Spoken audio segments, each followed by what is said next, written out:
What is going on? Welcome back to the WOW podcast. I am your host, Jeffrey Zamore. I have a special guest. And when I mean special guest, I know I say this pretty often, but this is truly, truly a special guest. The guest that I have, he is not only my cousin, because I'll be quite honest with you, I don't really view him as my cousin. I view him more as like my brother because we grew up with each other. So he's very close to me. He's you know, my best friend. He's my brother. We're biological cousins. And to have him here to do this episode with me is truly an honor. It's truly a blessing. And I'm super, super excited. And I know for those who are watching and those who are listening, they're going to be very excited and happy too, because obviously I know him, but I want him to tell his story and what he is doing. He is doing something that is really, really amazing, and how you can be able to take something that is tragic, heartbreaking, but use that to help motivate, inspire, and help other people. And so without any further delay, I want to introduce my cousin, Billy Duke. What's good, bro? What's good? What's good? What's good, man? So just like I was telling everybody, it's like, you know, you're my cousin, but we grew up with each other, right? Yeah. And, you know, from the time that we were young, we were like inseparable, basically. We're only, I think like 6-8 months apart, something like that. My mom and his mom, they were sisters. But they were like, not only just sisters, they were like best friends. You know, there was like inseparable. Yeah, they were inseparable. And it's crazy because their birthdays are very close. My mom's birthday is October 26th, and his mom's birthday was October 28th. Yeah, 2 days apart. 2 days. Like a year. So like a year and 2 days. Yeah, something like that. So they're very close. I mean, most of them, if not all of them, were pretty close, because it was like, what, Grams had like, what, 9 of them? 8 of them? Yeah, something like that. Yeah, she was getting busy. I think it might have been 10, and one passed away. So yeah. So you know, back then that's it. That's all they did, man. No, there was no cable back then. Nah, nothing. There was no Netflix and chill. Well, they was just chilling, but no Netflix. Word up. They didn't need the Netflix to obviously to get the chilling part going. Yo, bless her, man. Yeah, man. You know, God rest, her soul, man. Our grandmother was amazing. We loved her so much. She was hilarious. Word. She's one that held the family down. And, that's a whole nother conversation. But the reason why I have my cousin here, because he has an amazing story, and he also has amazing things that he is doing. This is somebody where from the time that we were young, he was basically set up for greatness, right? Because not only the way he interacts with people, because he has a gift of connecting people together. We were just talking about this not too long ago offline. But he has a way of connecting people. He has a way of be able to just have, like, this guy. When I say this guy knows everybody, he knows everybody. Like, that's just basically what it boils down to. And I know sometimes, like, my wife, she'll say that about me, but this guy really knows everybody. But it's because he has that personality where you're going to be drawn to him. He's a go-getter. You're not going to slack when you're around him. You're going to actually want to elevate your game when you are around him. And I want him to share his story, so those who are listening can see, like, hey, you know what? I can get up and I can start a foundation. I can start a business. It's never too late. You can really have God put you in a position where the first 20, 30 years of your life, you were lost, but then the next 30, 40 years of your life, you're living in your purpose and you're seeing the blessings of God. And so this is what this episode is really going to be about. But before we get in any further, I want to ask you a question, bro.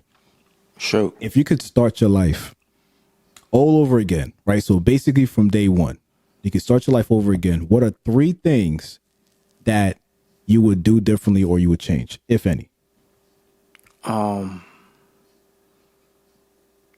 would say first, I would have a better relationship with my father. Mm-hmm. Or try to have a better relationship with him. Okay. He passed away. God rest his soul. Secondly, I want to say I would have definitely listened to my mother and my grandmother more, because honestly, they had the answers. A lot of stuff that they said turned out to be 100% better. And I would definitely have chosen my surroundings better.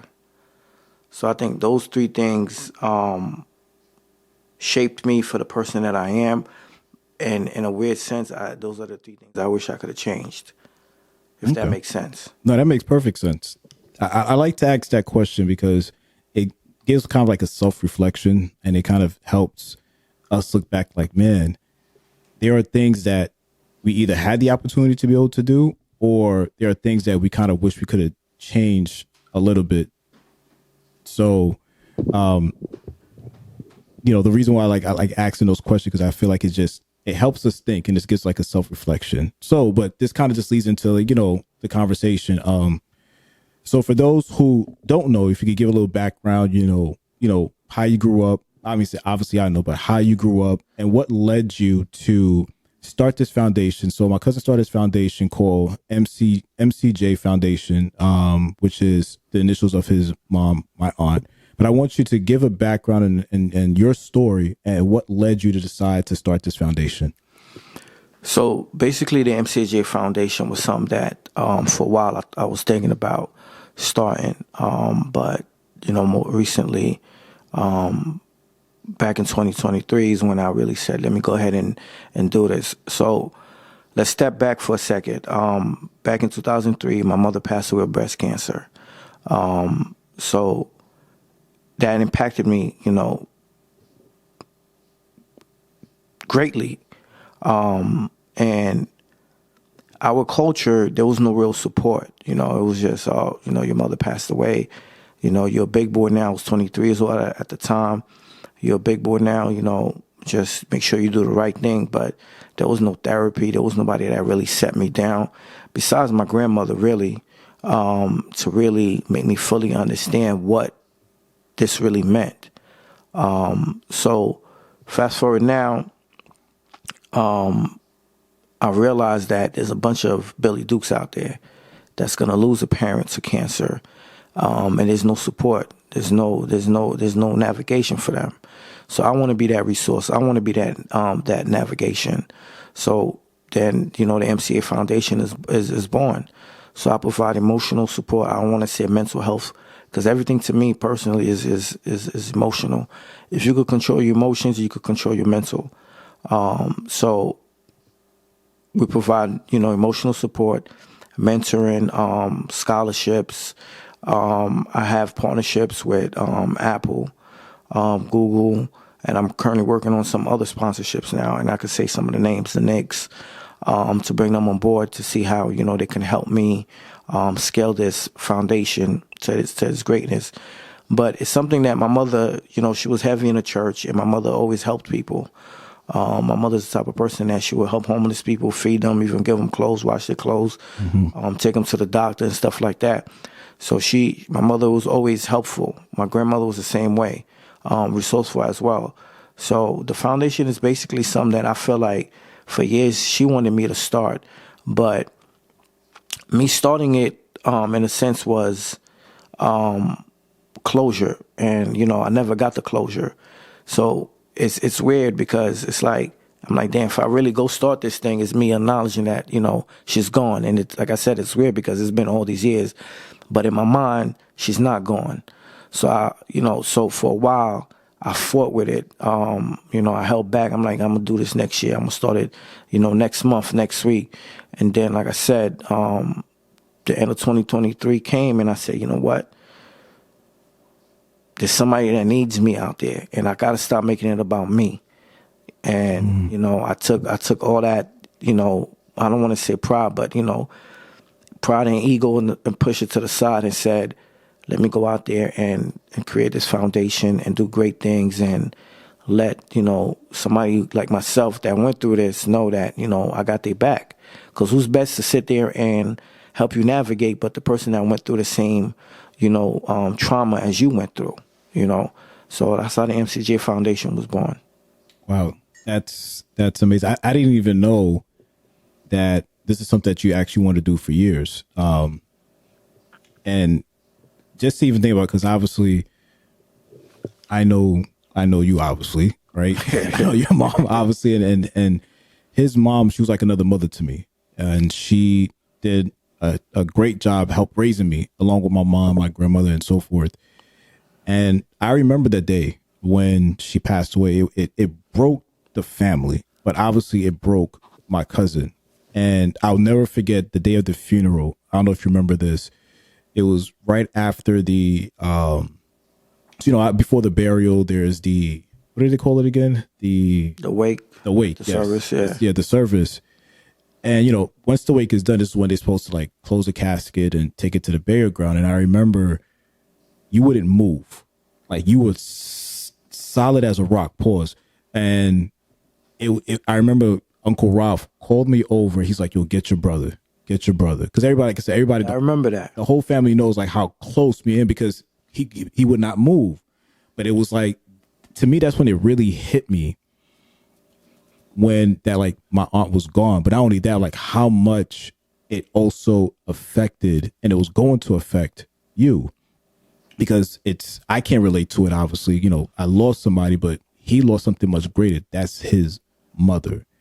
And so for you to take your pain and turn it into something positive for all the other Billy Dukes out there, just like you stated, is really amazing.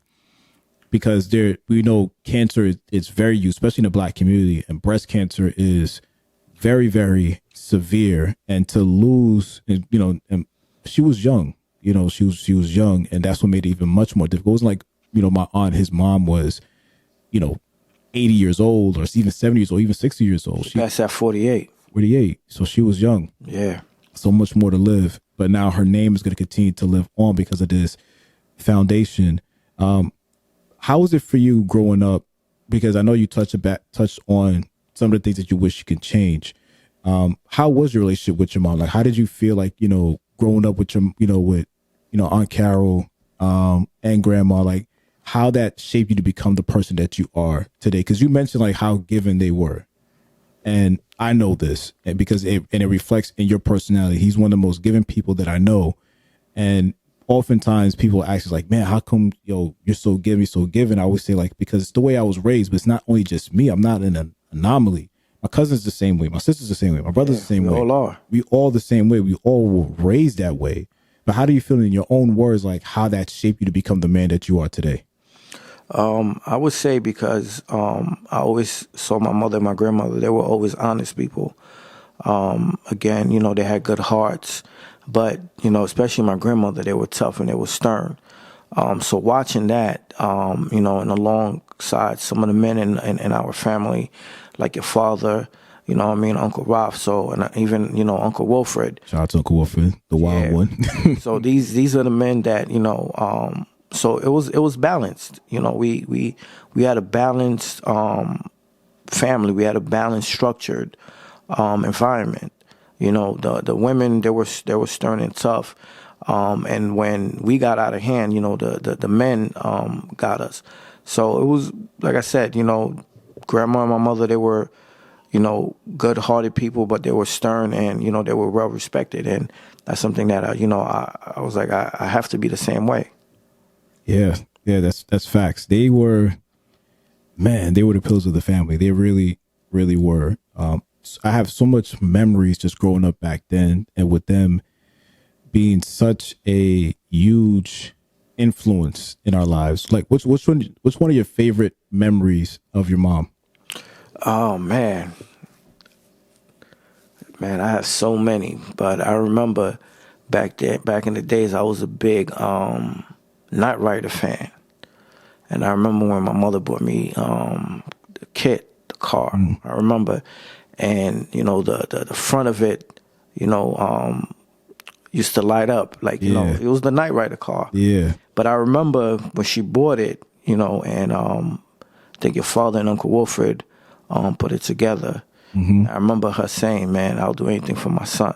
So these are some of the memories that I remember. And then, coincidentally, the last Christmas that we all spent together, oh yeah, a lot of people probably, my mother was, living in Florida at the time, but she used to always come back and forth between Florida and New York.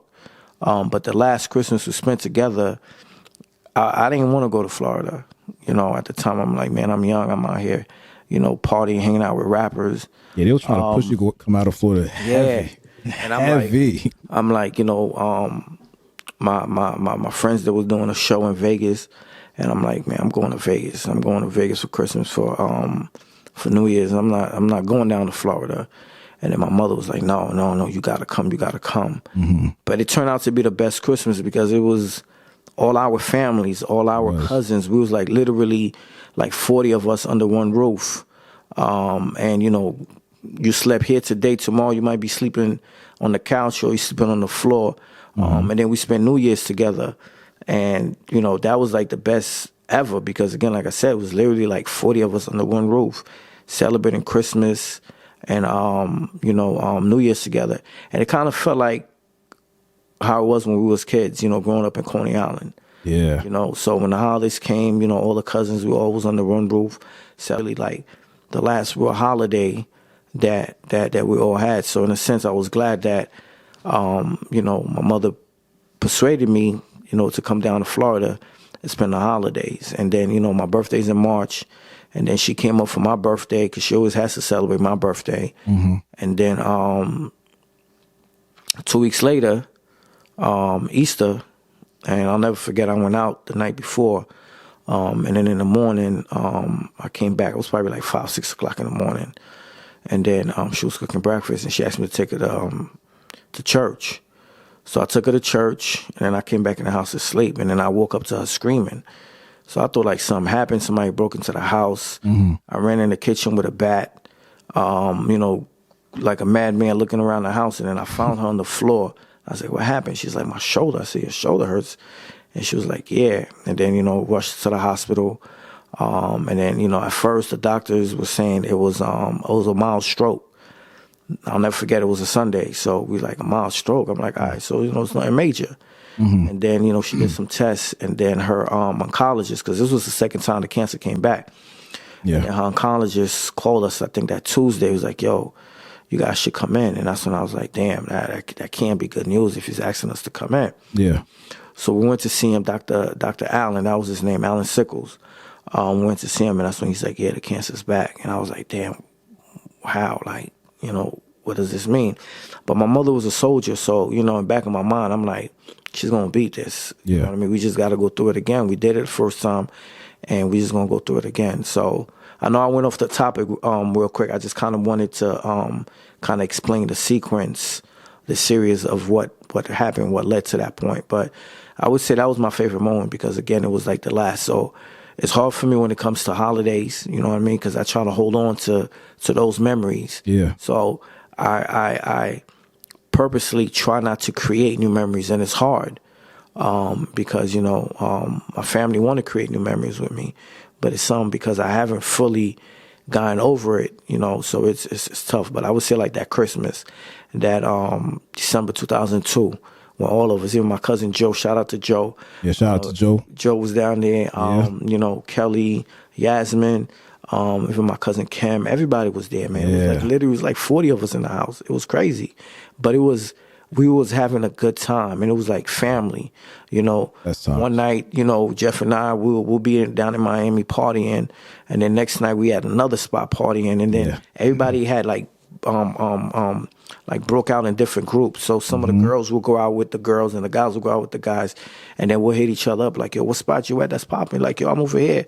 This spot is popping, and it was great. So these are the memories that I still hold on to. Yeah, you know what I mean, to today. Yeah, those I remember that Christmas, and it was definitely one of the best Christmases ever. And it's like how crazy that ended up being the last Christmas that we technically all that we all spent. And it was almost like God just aligned. He wanted to make sure like we all come together, because it wasn't like every Christmas all of us are together. Like that wasn't really what took place, but our family was close. So when that moment happened, it was so special. And at that time, we didn't realize it, how special and memorable it was going to be, and how this was going to be the last Christmas and New Year's that we're going to spend with my aunt. So it's almost like she, without her even realizing it, brought us all together. And like, we need to celebrate this moment because we need to create these memories, because unfortunately it ended up being her last. And it makes you, for me at least, it makes me realize like how much it is important for us to create these memories. and how much it is important to spend time with families. It is important to make sure that if there is there's conflict, there's issues, whatever it is, like, yo, all that stuff needs to be kind of deaded, because you just never know when it's going to be that, that last time. Like, obviously I know my cousin's story, but his story is so important because, like I said, this is somebody who took his pain and he's using it to reach out to others, to help others. But he also still connects other people, because with a death, it can definitely shift the way you think and how you view the world and how you view even God, if we're going to be quite honest, and how you even view family. Because we know, like, after your mom's passed, and especially after Graham's passed, like, the family's never the same. Yeah, if we're going to be honest. To this day. Still rocky. Yes, it's definitely still rocky. But we got the core. We got the core family. You know what I mean? Like, the main core is still holding on, tight. Your mother, our Aunt Martine, us, as the cousins. But majority of the families, it's like everybody's all over the place. You know what I'm saying? But the core is still there. Yeah, no, most definitely. But I'm super proud of you. I'm super happy that you started this foundation for your mom, to honor your mom. I truly believe that God is going to bless and show a lot of favor with this foundation, because this is something that it's needed. And just to be able to partner up with, the New York Knicks, shout out to the Knicks, Apple and Google and some of these other companies, it's amazing. And when you put a plan in place and you allow God to do the work and you put in the work, you're going to see the fruits of that labor. And that's what's happening. But not only that, you've also have started years ago, another company, right? Which my guy's out here, he's doing his thing with it, which is JBI software. Right. And I want you to talk about JBI software a little bit, because that to me was like the start of the foundation of you becoming into the entrepreneurship and really connecting into not only the tech world, mainly the tech world, but just in other different avenues when it comes to corporate America, and really kind of just bridging these gaps. Talk about JBI software and what made you decide, because that's all that still ties back into the family. So my mother and my grandmother. So your mother and grandmother. So it's how did that started? So doing the HR EMR work, doing various implementations, traveling all over 50 states, even out the country. I realized, in these different hospitals, I realized it was still a need, because I remember as a kid I had to go translate for my family. And, there was a couple of scenarios while I was on site at the hospitals where I saw a little kid like myself translating for their family. So that's when TWS, which stands for Translation Worldwide Solution, came up. And I'm like, I have to simplify this a little bit more. But what really made me really push, and I was making the rounds with leadership, and it was a family. It was I can't remember what country they were from, but it was a mom, a dad, and two girls. Mm-hmm. And I remember there was kind of like a little commotion going back and forth, but because of the language barrier, communication was a big problem. So I kind of went, to the side, and I asked the front desk clerk, I said, what's going on? She was like, yeah, today's her first day of chemo. Unfortunately, we don't have nobody that speaks her language, so she's going to have to come back tomorrow. So immediately, again, because of my mother's situation, I'm like, man, this is crazy. Like, how you guys got this lady out here? This is the first time even in this country. First day of chemo. She's going through cancer, and we ain't even got nobody to help her. Mm-hmm. So they were like, yeah, the company that we use, the only person that speaks her language is not here today, but they'll be back tomorrow. And I'm like, if I was there, I don't want to hear this. You know what I mean? Like, I'm going through cancer, and y'all telling me I got nobody to help me. So, I did my rounds. I came back, and this lady was still there, and now she's crying. So I was like, damn, this is crazy. So I said, let me see what I could do. Mm-hmm. And again, this was back in, I want to say, 2012. So I can't really remember the language. But I said, let me try to see if I could find a vendor that could help them. So I made a bunch of phone calls. I went online, did some research, and then I found it. And then I was excited. I went to the manager. I said, hey, she was like, that's good and all. I even offered, I said, I'll even pay for it. But they were like, unfortunately, we can't do that because they're not part of our vendors list.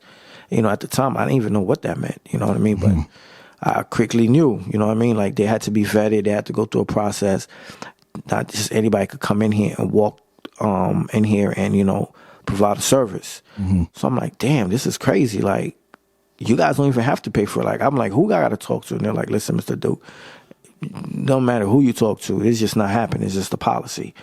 So, you know, I felt like, you know, I let them down, and I kind of felt like I let my mother down, my grandmother down at the time. And that's when I said, I got to come up with a solution. And I'll never forget, you know, that night we were supposed to hang out. You know, typically after work, we'll go eat and then go hang out. But I said, nah, I'm going back to my room. And I really did some research. I remember I went to bed late that night. You know, I spent like a good 4 hours. You know, the phone was, you know, away, shut off, and I just went to work and I did research. And then that's when TWS was really born. And I said, okay, I got some, you know, where I integrate directly into the EHR, EMR. I give you the option of a real-time interpreter along with AI machine learning interpretation in 500 languages. It also gives you your dialect detection. So whatever, if you're not able to articulate what language it speaks, based on your dialect, your accent, it'll pick it up and then narrow it down. But the cool part about it is that it gives you the transcription via audio, video, and again, like I said, transcribes in both languages. So now the doctor and the patient will be able to communicate effectively in their language. So again, like Jeff just mentioned, you know, this ties back because I remember those days where both him and I, there were times where my grandmother had an appointment and then my mom's had an appointment, you know, and my mom was also hearing impaired too in one ear. So she had the double, what's a disability, you know, so for me it was tough sometimes because you know, I understood her and obviously she read lips and she understood me, but you know, I believe it was either the left or the right ear that she didn't really hear too well. So there were times, like I said, Jeff would either be with my mother or my grandmother, or, you know, if they both had appointments that day, we'll separate the duties. But the problem was, you know, even though we understood the language as best that we could, but we didn't know the medical terms. Yeah. And that's what, you know, a lot of, you know, what the translation software that's currently in the market, they just translate. So what I did was I created my own data set that allows, you know, the terminology for the medical terms and to translate. So now, you know, we have a higher accuracy rate over what's currently out there on the market. It's because of that. That is such an amazing story. And obviously, when JBI, I remember he came to with this idea, right? And he told us like, yo, I'm going to start this company. I have this software, TWS, because we're Haitian Americans, right? So our parents are Haitian. We grew up in a Haitian household. And those who know who are Haitian, they know that like when it comes to, or just anybody who speaks a secondary language, where English is their secondary language, there's a language barrier. And when it comes to the medical field, it can be challenging, especially trying to translate medical terms, conditions. I know for me it's tough because my Creole is definitely not the best. So that was very challenging for me to be able to translate for my grandmother, for my mom, or not even for my mom. My mom's English, her English was pretty good, but it was mainly like my grandmother and my aunt, and sometimes even some of our other relatives. Yeah, it was challenging. It was hard. It was very, very difficult. And so when he came up with the idea, it made so much sense because not only I remember going through this and dealing with this, but it was a need. And I've been in the healthcare field for over 20 years, and just seeing it for myself, I remember there was a time where I used to work for this hospital, and this was before I got into the EMR world and consulting and everything like that. I was working in a hospital, and they had calls like, hey, Jeff, we have a patient that's in the ER who doesn't speak English. They speak Creole, and they could not find anybody else to speak Creole. And I'm like, dang, why they got to choose me for that? My Creole is not the best.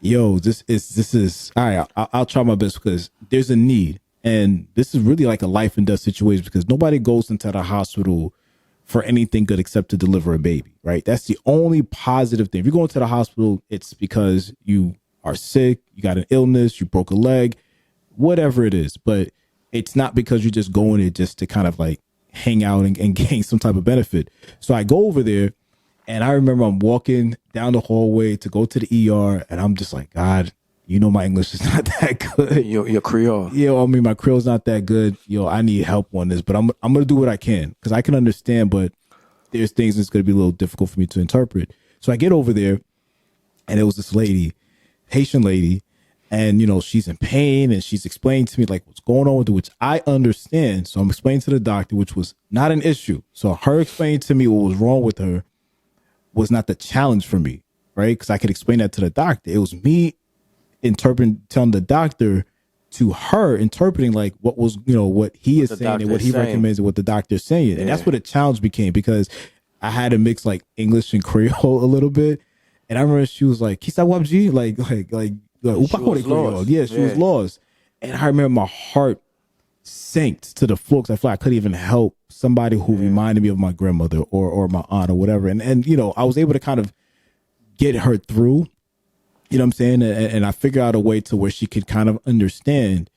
And she was grateful. Do not get me wrong. She was very, very grateful. But I just remember at that point, like, there's a strong, strong need for a software to be developed. I didn't think about that at that time. So when he came to me about it and he told me this wonderful idea, I was like, yo, this is going to blow the market because it is so, so needed, not only for Haitians, but, for, Latin speaking countries or Asian or Russian, Italian, whatever it is. We live in the US where this is a land of migrants and there's so many different people from so many different backgrounds and cultures that speak so many different languages.